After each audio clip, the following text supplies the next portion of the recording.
pengorbanan itu tidak pernah sia-sia. Yang penting niatnya adalah karena Allah Subhanahu wa ta'ala. Bagaimana setiap kita menundukkan diri kita untuk tunduk kepada Allah, itu adalah intinya. Seorang yang bisa memaksakan nafsunya, memaksakan egonya untuk tunduk kepada aturan Allah, itulah orang yang bertakwa. Kalau dia tidak bisa paksa dirinya untuk tunduk kepada aturan Allah, masih saja dia tunduk kepada selain Allah Subhanahu wa ta'ala, maka dia tidak akan mendapatkan keridhaan dari Allah Subhanahu wa ta'ala. Orang yang hidup ini perlu ketenangan dan perlu kebahagiaan. Ketenangan dan kebahagiaan itu bukan pada kekayaan harta benda. Ada orang yang miskin tapi tenang, ada juga orang yang kaya tapi hidupnya tenang.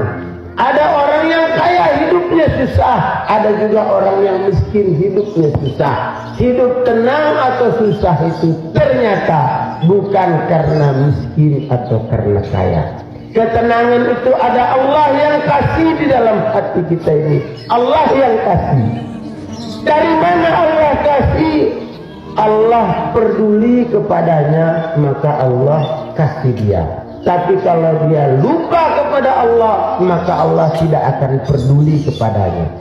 Bagaimana orang yang tidak peduli kepada agama Allah, tiba-tiba Allah kasih bahagia?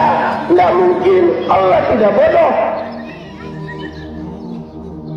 Yang sesuatu yang sangat berharga itu, tiba-tiba ada orang yang Allah kasih harta banyak, Allah kasih bahagia dia, padahal dia tidak peduli kepada aturan Allah. Bagaimana dia mengelola hartanya, tidak peduli ini halalkah, ini haramkah. Bagaimana dia mengeluarkan hartanya, ini jalan yang benarkah, ini tidak benarkah. Bagaimana dia, ada orang yang kesusahan dia bantukah, zakatnya dia keluarkankah, infaknya dia salurkankah atau tidakkah. Semuanya tidak dia pedulikan. Tiba-tiba Allah kasih bahagia dia. Mustahil.